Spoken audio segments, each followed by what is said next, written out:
Barron Trump stood by the tall window, staring into the swirling chaos beyond. He wasn't like the other young men born into comfort and fame. He had a quiet heart, curious, empathetic, and restless. His mind often wandered beyond the walls of privilege. And tonight, as the snow thickened, something in his chest stirred. Suddenly, through the raging storm, he saw movement. At first, it looked like a shadow blown by the wind, but then came a faint, high-pitched sound. A cry. A child's cry. Barron froze. He turned off the TV and pressed his ear to the window. Another cry. Weak. Desperate. He didn't think, he moved. Ignoring his bodyguard's warnings, he threw on a heavy coat, wrapped a scarf around his face, and plunged into the storm. Each step sank into knee-deep snow as the wind slashed against him.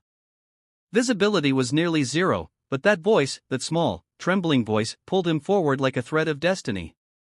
After what felt like an eternity, he stumbled upon a small figure lying beside an old, overturned sleigh at the edge of the woods. A little girl, no older than 6, her hair frozen to her face, her lips trembling blue. She was clutching a torn stuffed rabbit. Barron knelt beside her, his breath ragged. Hey, it's okay. I've got you, he whispered, wrapping her in his coat. Her eyes fluttered open, frightened and lost.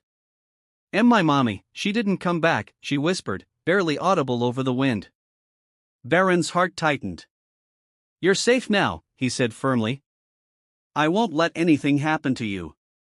He carried her through the storm, every step a battle. The cold bit through his gloves, but he held her close, shielding her with his body. By the time he reached the estate, his legs were shaking. The staff rushed to open the doors, gasping as Barron stumbled in, carrying the half-conscious girl. They laid her by the fire, wrapped her in blankets, and called the doctor. Hours passed. Barron sat beside her, refusing to leave. The little girl's name was Emily. She had wandered off after her mother's car broke down in the snow, and no one had found her.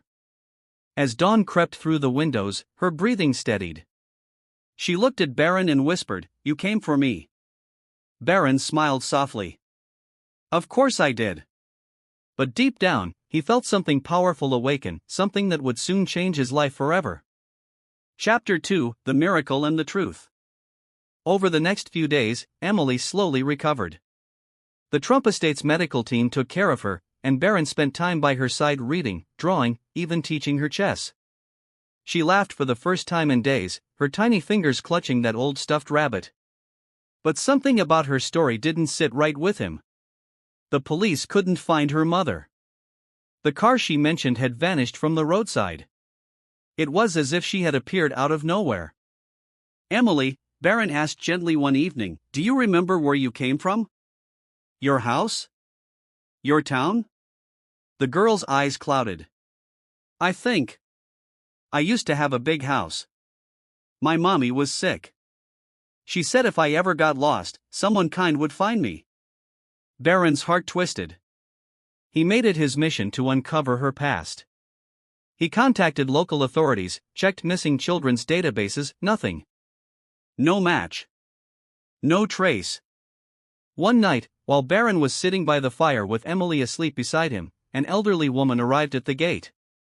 Her clothes were wet from the snow, her face lined with exhaustion. She claimed to be Emily's grandmother. The staff verified her ID, it checked out. The woman trembled as she saw Barron. You saved my granddaughter, she whispered, tears streaming down her cheeks. You don't know what that means to me. Barron shook his head, confused. We couldn't find any record of her mother. The woman's voice broke. Her mother was my daughter. She passed away 2 years ago in a car accident. Emily went missing the same night, we thought she was gone too. But, she looked at Emily sleeping peacefully, how could she be here? Barron froze. 2 years ago? The air seemed to thicken. The snowstorm outside quieted, leaving a strange stillness. He looked at Emily alive, warm, breathing. The doctor had confirmed she was healthy, her vitals strong. But the timeline made no sense. Then the grandmother placed a trembling hand over Emily's small chest. "She died in that crash," she whispered. "We buried her beside her mother." Barron's blood ran cold. He looked at the little girl, so real, so alive. Emily stirred in her sleep, smiling faintly. "Thank you for finding me," she murmured. At that moment, the fire flickered higher, and a soft warmth filled the room, gentle, almost divine. The old woman wept, saying, "Maybe heaven gave me one more chance to see her smile." Barron felt tears sting his eyes. He didn't understand how or why, but he felt something, that some miracles aren't meant to be explained. The next morning, Emily was gone. Her blanket was folded neatly by the fire, her stuffed rabbit resting on top of it. Barron stood there in silence. Outside, the snow had stopped. The first sunlight of the new day touched the frosted trees, and a single dove flew past the window.